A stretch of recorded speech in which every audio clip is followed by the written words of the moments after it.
નમસ્કાર. વીઆરઆઈના power play કાર્યક્રમમાં આપનું સ્વાગત છે. 2012માં એક ફિલ્મ આવી હતી, ઓ માય ગોડ, જેમાં ભગવાનને વિષય કેન્દ્રમાં રાખવામાં આવ્યો હતો. પરેશ રાવલ કાંજીલાલજી મહેતાનો એક મુખ્ય પાત્ર હોય છે અને એને નુકસાન જાય છે, દુકાનને નુકસાન જાય છે ધંધામાં. તો વીમા કંપની સામે કોઈ કેસ કરવાના બદલે એ ભગવાન સામે કેસ કરે છે અને ભગવાન શ્રી કૃષ્ણ આધુનિક સ્વરૂપમાં, માનવ સ્વરૂપમાં આવીને સાચા ધર્મ અને અંધશ્રદ્ધા વચ્ચેનો તફાવત સમજાવે છે. મારી સાથે તમે ઘણા બધા સંમત હશો કે જ્યારે ડૉક્ટર ઓપરેશન થિયેટરમાં જાય છે ત્યારે ઓપરેશન થિયેટરની બહાર ઈશ્વરની એક મૂર્તિ રાખવામાં આવે છે, ફોટો રાખવામાં આવે છે, તેને માથું નમાવીને પ્રણામ કરીને પછી મારી હવે તારા હાથમાં છે, હું તો માત્ર નિમિત્ત હોઈશ એમ કહીને ઓપરેશન થિયેટરમાં જાય છે. વેન્ટિલેટર ઉપર કોઈ માનવીને ધબકતો રાખવા માટેના ડૉક્ટર પ્રયાસ કરતા હોય છે ને જ્યારે એમ લાગે કે હવે તેના હાથની વાત નથી રહી ત્યારે સગાવાલાઓને કહે છે કે હવે ઈશ્વર કોઈ ચમત્કાર કરે તો જ, બાકી મારા હાથની વાત નથી રહી. ઈશ્વર ઉપર બધું છોડવામાં આવે છે. આવું જ ઈશ્વરને ધ્યાનમાં રાખીને, આપણા જ્યોતિષશાસ્ત્રને ધ્યાનમાં રાખીને, આપણા નક્ષત્ર અને ગ્રહોને ધ્યાનમાં રાખીને જયપ્રકાશ માળકથી માંડીને ઘણા બધા લોકો, એટલે અંબાલાલ કાકા પોતે આગાહી કરતા હોય છે અને આગાહીઓ સાચી પડે છે એવું આપણે ભૂતકાળમાં અનેક વાર જોયું છે. પરંતુ ક્યારેક અલનીનોની અસર હોય, ક્યારેક બીજા કારણો ગ્લોબલ વોર્મિંગના હોય, તો એ સમયે ક્યારેક ક્યાંક 19-20 હોઈ શકે. ઘણી બધી જગ્યાએ એમ બનતું હોય છે કે મોટાભાગની આગાહીઓ સાચી પડતી હોય છે. ડૉક્ટરો પોતે બધા કેસોમાં સફળ થતા નથી હોતા, કોઈક કેસમાં નિષ્ફળ જાય છે. વિજ્ઞાન પણ ઘણી બધી જગ્યાએ નિષ્ફળ જાય છે. તુલસી શ્યામ પાસે ઊંધા વેવની અંદર જ્યારે ગાડી ચડતી હોય ત્યારે, ઢાળમાં ઊંધી ચડતી હોય ત્યારે એનું રહસ્ય વિજ્ઞાન શોધી શકતું નથી. પુરીના જગન્નાથ મંદિરની ધજા પવનથી ઉલટી દિશામાં કેમ ફરકે છે, વિજ્ઞાનીઓ કાન પકડીને કહે છે કે અમે જાણી શક્યા નથી.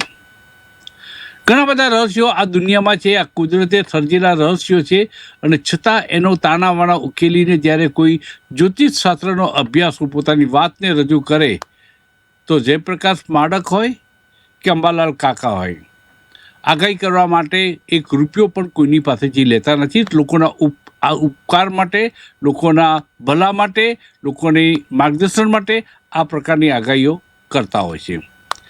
ચર્ચા આજે પાવર પ્લે કાર્યક્રમમાં રાખવામાં આવી છે એટલા માટે કે રાજકોટના વકીલ જે રીતે અત્યારે અંબાલાલ કાકાને પડકાર ફેંકી રહ્યા છે અને એમ કહે છે કે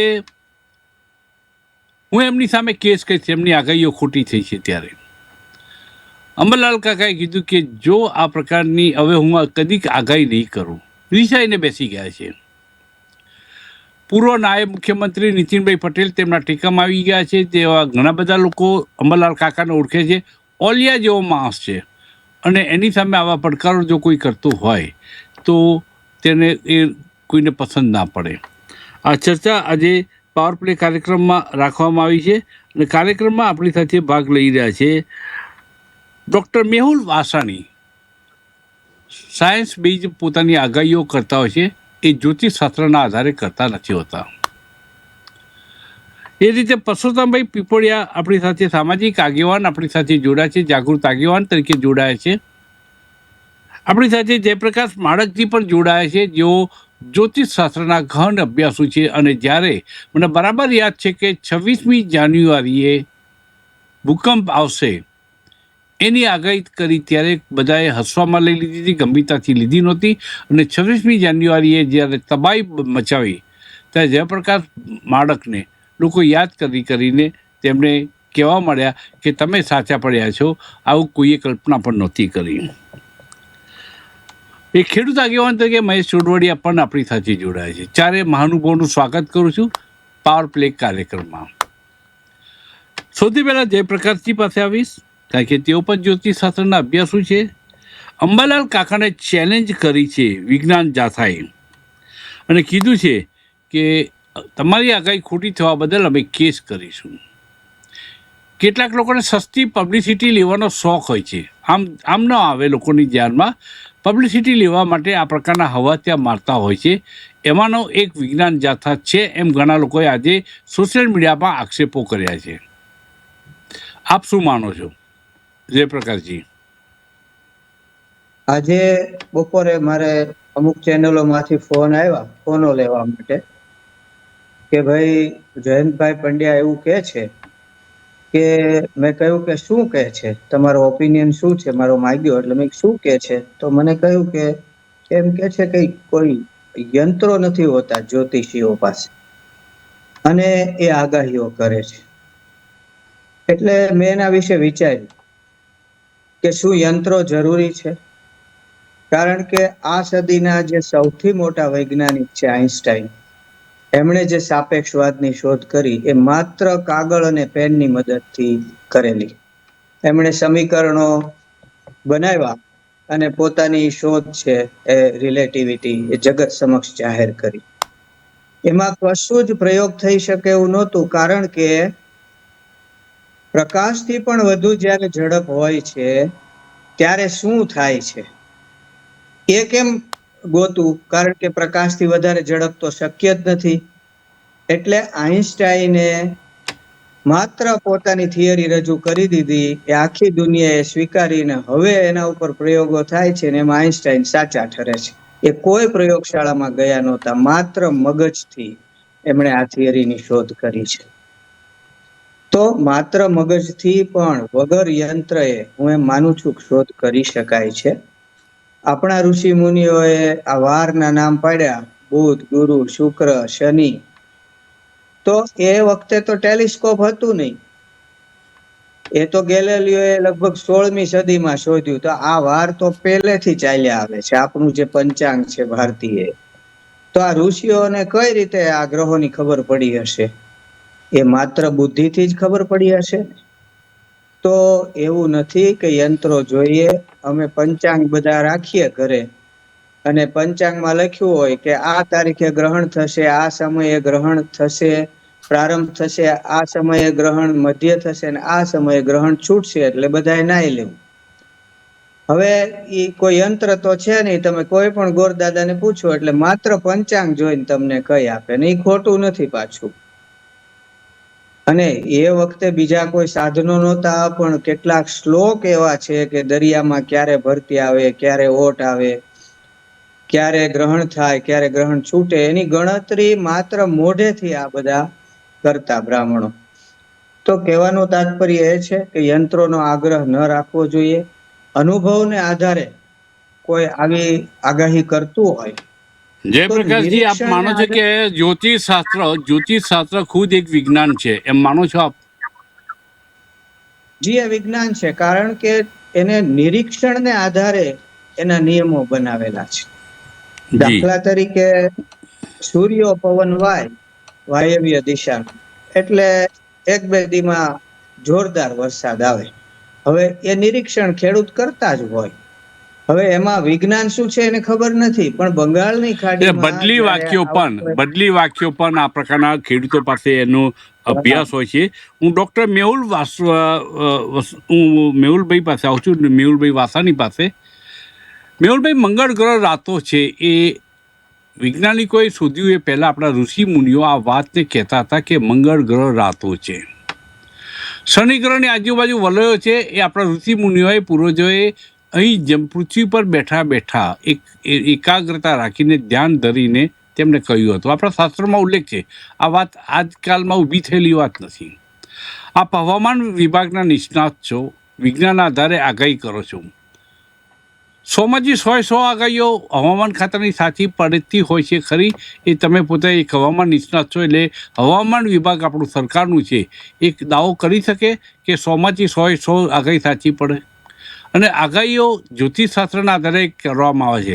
બદલી વાક્યો દ્વારા આપણા ખેડૂતો વરસાદની આગાહી કરતા હતા કે હવે વરસાદ પડવો જોઈએ. તો બદલી વાક્યોમાં કયું સાયન્સ છે? એ શાસ્ત્ર છે એક પ્રકારનું. શું કહેશો આ બાબતમાં? વિવાદ ઊભો કર્યો છે એ માત્ર પબ્લિસિટીનો ધંધો છે કે શું? જયંત પંડ્યા એ મારા મિત્ર હોવા છતાં પણ મારે આ કડવા બેન એટલા માટે કહેવું પડે છે કે આ વિવાદ બિનજરૂરી હોય એવું લોકોનું કહેવું છે. સોશિયલ મીડિયામાં આક્રોશ ઠાલવી રહ્યા છે. આપ શું કહેશો?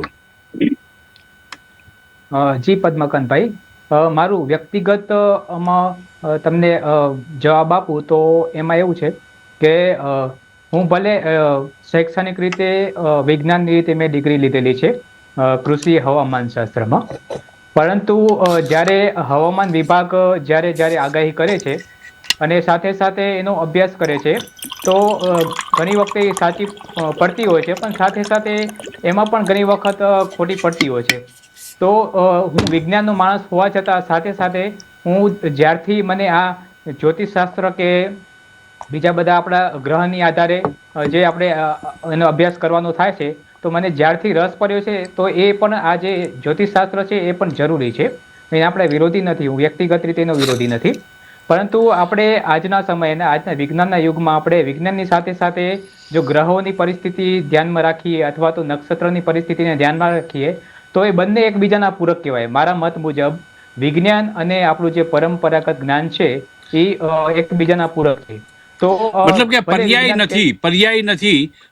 નથી, પૂરક છે. અને બંને શાસ્ત્ર, દરેક શાસ્ત્રનું પોતાનું પ્રદાન હોય છે અને બંનેનું શાસ્ત્રનું જે પ્રદાન છે, જે સારી મજબૂત બાબતો છે, એને ધ્યાનમાં રાખીને, બંનેને ધ્યાનમાં રાખીને જો કોઈ વર્તારો કરવામાં આવે ખેડૂતોના હિતમાં, જે પ્રકારથી તમે ક્યારે કોઈ રૂપિયો લીધો કોઈ આગાહી કરવાનો?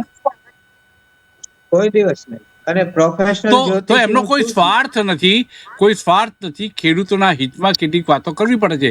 તો આને કેવી રીતે જુઓ છો તમે, મેહુલભાઈ? જી બિલકુલ સાચી વાત છે જયપ્રકાશભાઈની, કે કોઈ જે જ્યોતિષી છે કે આગાહીકારો છે એ એક પણ રૂપિયો નથી લેતા, પોતાની એનું એક પોતાની સેવા ભાવનાથી કરતા હોય છે. તો મને પણ હું પણ તમને મારી વ્યક્તિગત રીતે કહું છું કે મને જ્યારથી પરંપરાગતમાં રસ પડ્યો છે ત્યારથી મેં પણ પંચાંગ ઘરે વસાયેલું છે. તો ઘણા આગાહીકારોને જે મેં એનો શું કહેવાય મદદ લઈને હું આનો પણ અભ્યાસ કરી રહ્યો છું. તો સાથે સાથે મારું મંતવ્ય એવું છે કે બંને વસ્તુ જરૂરી છે. એમાં કોઈ એક વસ્તુ આપણે મેહુલભાઈ એક પ્રામાણિક જવાબ જોઈએ છે. તમારું નામ મેહુલભાઈ છે, શી રાશિ ઉપર છે? રાશિ ઉપર નામ છે કે રાશિ વગરનું નામ છે? રાશિ પર છે. હા, મતલબ કે એ જ આપણી શ્રદ્ધા છે, આપણા શાસ્ત્રો પરની શ્રદ્ધા છે. વિજ્ઞાન હોય, ડૉક્ટર, મેડિકલ સાયન્સ હોય કે કોઈ પણ શાસ્ત્ર હોય, છેલ્લો આશરો આપણો એને ધ્યાનમાં રાખવો પડે છે. અને જે આપે વાત કરી કે એકબીજાના પૂરક છે વિજ્ઞાન અને ધર્મ. ધર્મ પણ એક વિજ્ઞાન છે, વિજ્ઞાન પણ વિજ્ઞાન છે. એ બંનેની સાથે નજરમાં રાખીને કોઈ પણ બાબતનું જજમેન્ટ લેવું જોઈએ. પરસોત્તમભાઈ પીપળિયા પાસે હું આવીશ. ધર્મ અને વિજ્ઞાન બે તમારી સામે ઊભા હોય, તમને સૌથી વધુ વિશ્વાસ અને શ્રદ્ધા સ્થાન ઉપર બેસે છે. ધર્મ અને વિશ્વાસ બંને એકબીજાના પર્યાય નથી, વિકલ્પ નથી, બંનેના પૂરક છે એવું મેહુલભાઈએ જે કહ્યું એ અંગે આપ શું કહેશો? બંનેના પૂરક છે એ વાત સાથે સહમત. ધર્મ ગ્રંથોમાં જે લખેલું છે તેનો અસ્વીકાર થઈ શકે નહીં. ત્યારે જ તેનો અસ્વીકાર થાય કે ધર્મ ગ્રંથોમાં જે લખેલું છે તેને વિજ્ઞાનની દ્રષ્ટિએ ના સાબિત કરવામાં આવ્યું હોય તો અલગ વાત છે. જ્યાં સુધી વિજ્ઞાન તેને ના સાબિત ન કરે ત્યાં સુધી ધર્મમાં જે લખાયેલું છે તેને સૌએ માનવું જોઈએ. અહીંયા 3 બાબત છે પદ્મકાંતભાઈ. અહીંયા ઇસ્યુ જે અંબાલાલ કાકાનો અને ભાઈ શ્રી જયંત પંડ્યાજીનો છે. જયંત પંડ્યાજીએ પોતાના જે કાર્યક્ષેત્ર છે એની બહાર જઈને તેમને આગાહી અને વર્તારાને અફવા તરીકે મૂલવણી કરી છે, અથવા તો એને ભ્રામક છે એવું મૂલવણી કરી છે. પરસોત્તમભાઈ, આપને એમ લાગે છે કે આ પબ્લિસિટી સ્ટન્ટ છે? હું કહું આપને, એટલે અફવા, કારણ કે એમનું કામ છે જયંત પંડ્યાજીનું એ માત્ર ને માત્ર અંધશ્રદ્ધા ફેલાવી, ભ્રામક પછાત વાળા કોઈ પુરસ્કાર મેળવવો, જેને કહેવાય કે ધૂણાવવા ને એવી પ્રવૃત્તિ કરી, એ પ્રવૃત્તિમાં એમની જે કાર્યવાહી છે એ સરાહનીય છે, એમાં કોઈ ઇનકાર થઈ શકે નહીં. પણ અહીંયા એને જે કાર્ય અંબાલાલ કાકા વિશે જે એને નિવેદન આપ્યું છે અને ફરિયાદ કરવાની વાત કરે છે, એ તદ્દન મારી દ્રષ્ટિએ ગેરવ્યાજબી છે. કારણ કે અંબાલાલ કાકા છે એ તર્ક ડેટા પુરાવાનો વિષય છે, અફવા છે એનો કોઈ આધાર હોતો નથી. જ્યારે જ્યોતિષ છે એ ખગોળીય અને ગણતરીની પરંપરા છે. એટલે ત્રણેય બાબતમાં બે બાબતને આપણે એડમિટ કરી શકાય, જ્યોતિષને અને વર્તારાને. વર્તારા બે પ્રકારના છે. એક વર્તારો છે એ આપણી પરંપરાગત, જેવી રીતે ભડલી વાક્યો છે, કે જેવી રીતે ખેડૂતને બધાને ખબર હોય છે કે વરસાદ કરતા પડવા પહેલા પશુની ચેષ્ટાઓ છે, જીવજંતુની ચેષ્ટાઓ છે, આ બધી ઇવન ભૂકંપ ચેષ્ટાઓ આવવાનો પરથી હોય ત્યારે, ભૂકંપ આવવાનો હોય ત્યારે ઉંદરો એના દરમાંથી બહાર નીકળીને દોડાદોડી કરતા હોય એવી જ છે, રીતે સાપ પણ બહાર નીકળતા હોય છે, પક્ષીઓ ઉડી જતા હોય છે, ઝાડ ઉપર બેસતા નથી હોતા. ભૂકંપની આ એક પ્રકારના સંકેત છે, અને વર્તારા શબ્દમાં શક્યતા શબ્દ સમાયેલી છે. એટલે વર્તારો જ્યારે હા. કહેવામાં આવતો હોય ત્યારે શક્યતા એનો અર્થ એવો થાય. ચોક્કસ પડશે જ વરસાદ, આજે 2 ઇંચ વરસાદ પડશે એવું નથી હોતું. વરસાદ સાધારણથી મધ્યમ પડવાનો વર્તારો છે. વર્તારો એટલે શક્યતા. એમાં શાસ્ત્ર ક્યાં આગળ ખોટું પડે? નહીં, હું એ જ કહેવા માંગુ છું કે જેવી રીતે ભૂકંપ વખતે માટક સાહેબે આગાહી કરી હતી, એ આગાહી સાચી પડી છે.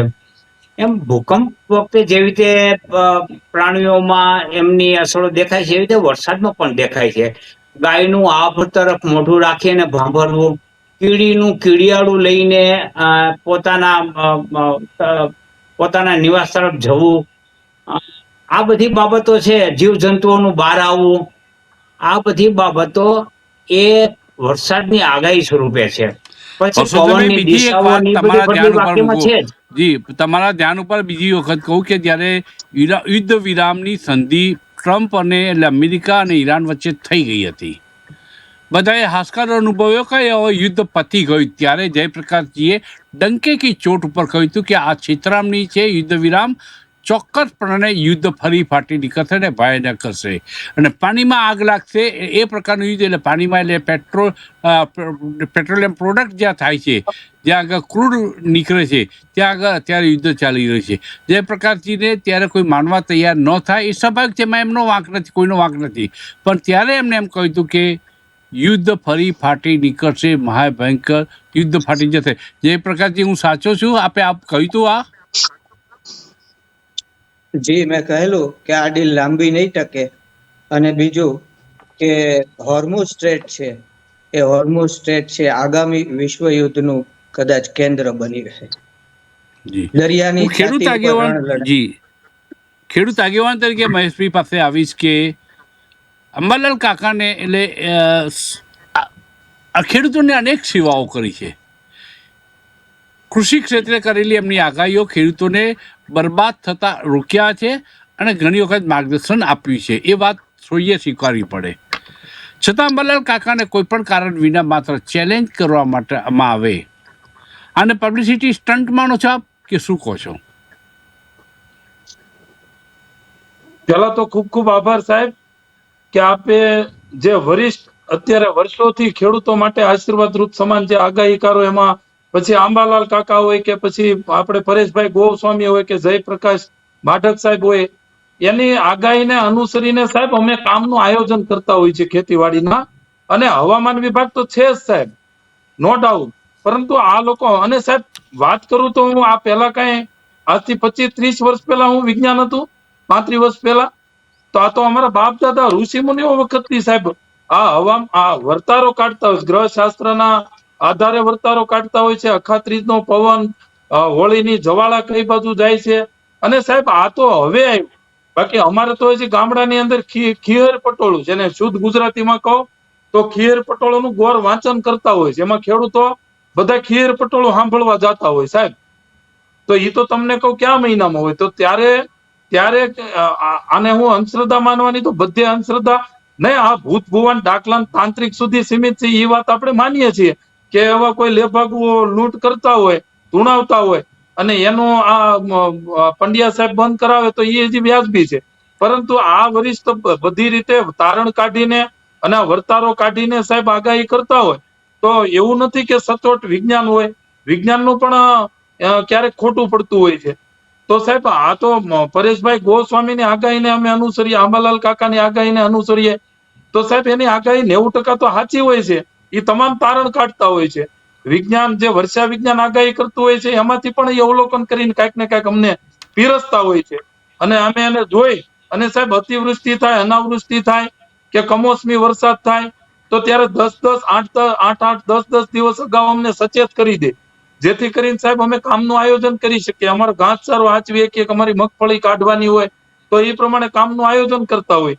તો સાહેબ આ પંડ્યા સાહેબને આ કરવાની શું જરૂર છે? જે કરે છે એ બરોબર છે.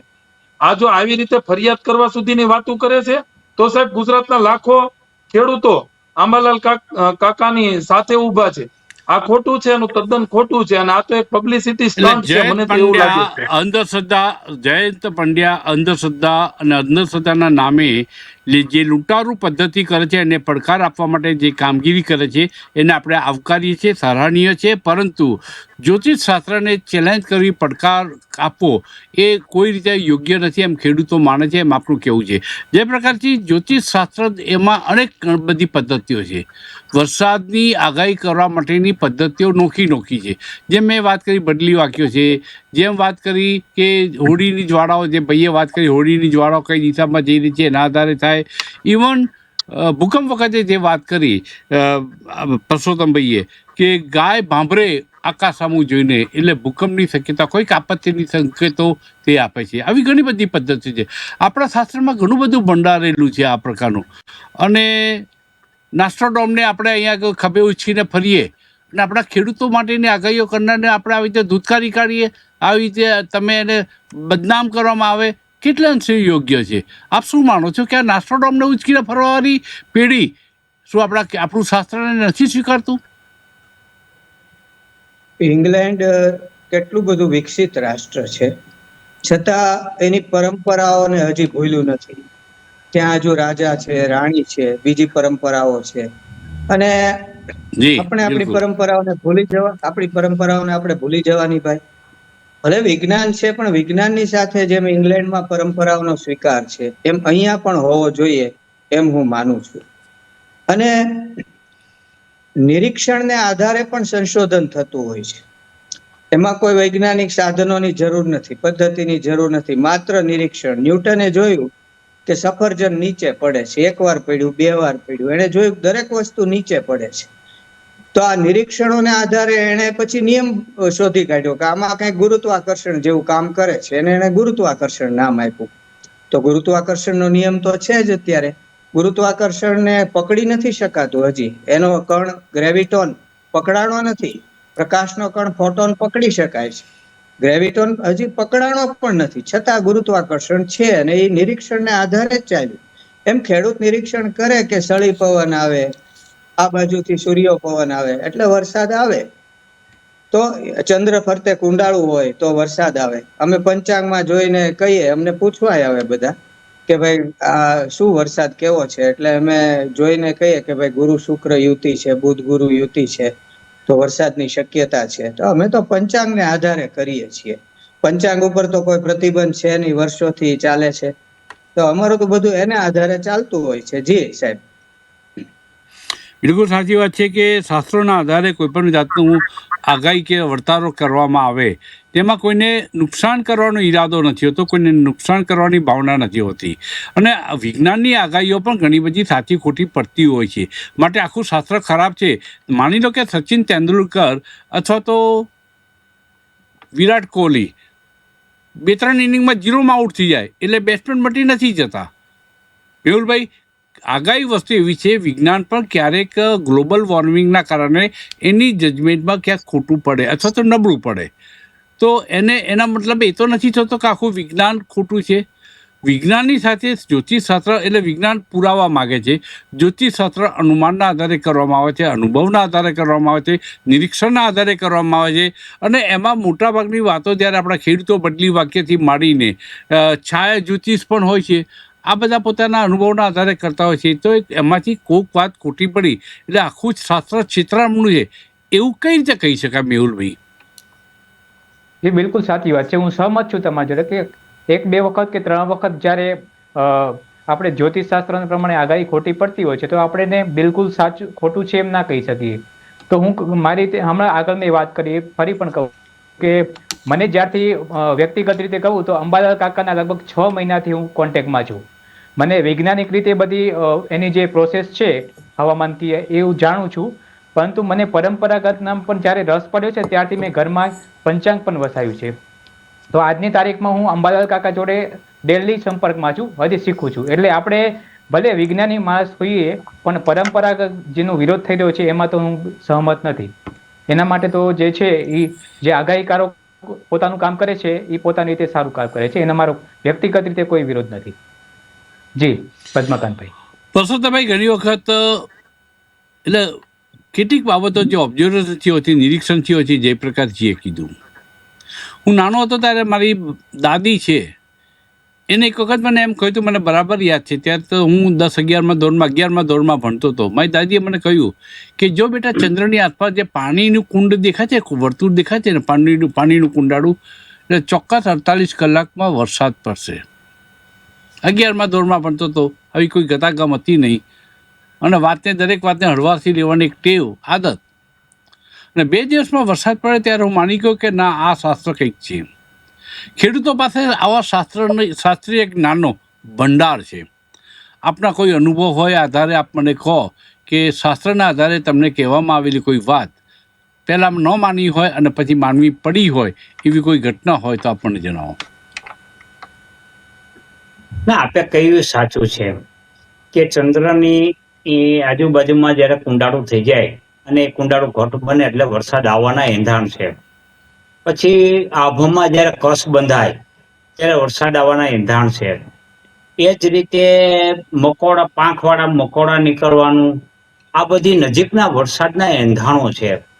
એટલે ખેડૂતોને પણ આ બાબતથી વાકેફ હોય છે, કઈ દિશાનો પવન છે. આ બધું ખેડૂતો પણ અડધા આગાહીકાર તો પોતે હોય જ છે અને પોતે વર્તારો નક્કી કરી શકે છે. જ્યારે આ બધા જે આગાહી કરનારાઓ છે તે વૈજ્ઞાનિક ઢબે અને અનુભવના આધારે, એટલે કે બદલી વાક્ય વગેરે જે આપણા પુસ્તકો છે, ગ્રંથો છે, એમાં જણાવવામાં આવ્યું છે. એટલે પહેલા તો એવું છે કે આપણે ધાર્મિક ગ્રંથોમાં હંમેશા જ્યારે યુવા પેઢી હોય ત્યારે એને બહુ એટલું બધું મહત્વ આપવામાં આવતું હોતું નથી. તમે કીધું એમ તમારી જયારે નાની અવસ્થા હતી, સ્ટુડન્ટની અવસ્થા, ત્યારે સ્વાભાવિક રીતે છે એવી અવસ્થા અમારી પણ હોય. પણ જાત અનુભવે પછી શીખાણું કે જ્યાં સુધી વિજ્ઞાને કોઈ પણ બાબતને ના સાબિત નથી કરી ત્યાં સુધી જે આપણા અનુભવો, આપણા પૌરાણિક ગ્રંથો, આ બધાને આપણે બેઝ લઈને જે કાંઈ આગાહીઓ કે વર્તારો કરીએ છીએ એ સ્વીકારીએ છીએ અને એ થવો જોઈએ. અહીંયા અંબાલાલ કાકા પણ એ જ રસ્તે આગાહી કરે છે. અને આપ જોવો છો કે જે સરકારી વૈદ્યશાળા છે એના કરતા અંબાલાલ કાકાનો સાચી પડવાનો ગુણોત્તર ઊંચો છે, રેશિયો ઊંચો છે. તો મારી દ્રષ્ટિએ અંબાલાલ કાકાએ પણ આ નો મૂકવું જોઈએ. ખેડૂતો આહાર છે, ખેડૂતોની લાગણીને ધ્યાને રાખી અંબાલાલ કાકાએ પોતાનો નિર્ણય પાછો ખેંચવો જોઈએ. અને જયંત પંડ્યાએ પણ જે પોતાનો વિષય નથી અને પોતાનું કાર્યક્ષેત્ર નથી એમાં ન પડવું જોઈએ અને એના પોતાના કાર્યક્ષેત્રમાં અવ્વલ નંબરે છે તેમાં એને આગળ વધવું જોઈએ. તેને પણ પોતાના કાર્યક્ષેત્ર છોડવું ન જોઈએ. બદલી વાક્યો જેને આપણે જાણીએ છીએ એ કયા સાયન્ટિસ્ટ હતા, કયું વિજ્ઞાન હતું, કયું વિજ્ઞાન ભણવા માટે ગયા હતા? અષાઢી પૂનમે દજા પવન તો વર્ષા થાય મસ્ત ગગન, આષાઢે ગાજે ને શ્રાવણે વર્ષે. બદલી વાક્ય હું આ વાંચી રહ્યો છું. સવારે કાચવી, સાંજે વાદળ, વરસાદ આવે આગળ. આ બદલી વાક્ય છે. કાળા વાદળ પશ્ચિમ ચડે, ખેડૂતના મનમાં હરખ વધે. આ બદલી વાક્ય છે.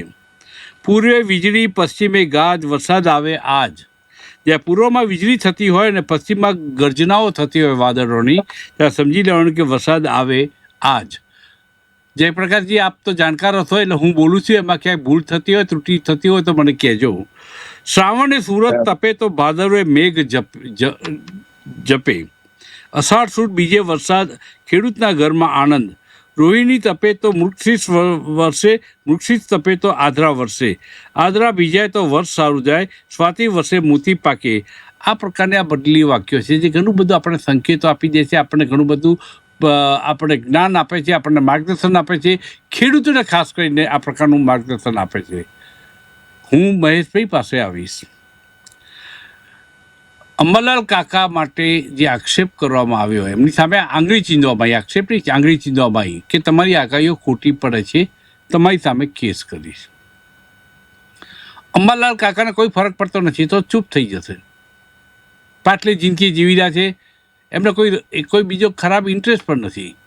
તો આ સંજોગોમાં મહેશભાઈ, ખેડૂતોને મનમાં કેવો અજંપો પ્રવર્તી રહ્યો છે આ વિવાદને લઈને?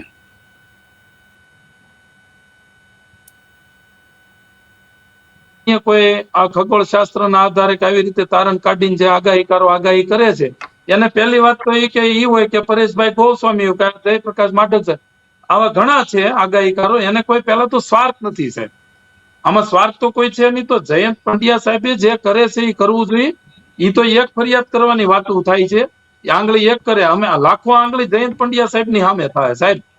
કારણ કે સાહેબ એ જે આગાહી કરતા હોય એના આધારે મેં પહેલા પણ વાત કરી કે અમે કામ કરતા હોય, અને એ ક્યાં એવું કહે છે કે ભાઈ 27 જૂન થી 3 જુલાઈ સુધીમાં વરસાદનો સારો એવો રાઉન્ડ આવશે, તો તમે આગોતરું કોરામાં વાવેતર કરી દો. એવું તો એ નથી કહેતા. અંતે તો એ એમ જ કહે છે કે ભાઈ કુદરતને આધીન છે બધું, ઈશ્વરથી મોટું કોઈ નથી. આ તો અમે તો બધું અનુમાન કાઢીને આગાહી કરતા હોઈએ છીએ, બરાબર. તો એ અમને અનુમાન આપે એ પ્રમાણે સચોટ થાય છે. 90 થી 92% આગાહી તો આંબાલાલ કાકા હોય કે પરેશભાઈ ગોસ્વામી સાહેબ હોય, એની સાચી સચોટ પડે. તો જયંતભાઈ પંડ્યા સાહેબે જે કરતા હોય એ કરાય, આમાં ન પડાય. ભાઈએ વાત કરી એમ એ જે ક્ષેત્રમાં આગળ વધે છે એમાં વધવું જોઈએ. ગુજરાતના લાખો ખેડૂતોને આઘાત લાગ્યો છે આ પ્રકારની જે ચેલેન્જ કરવામાં આવી છે એનાથી.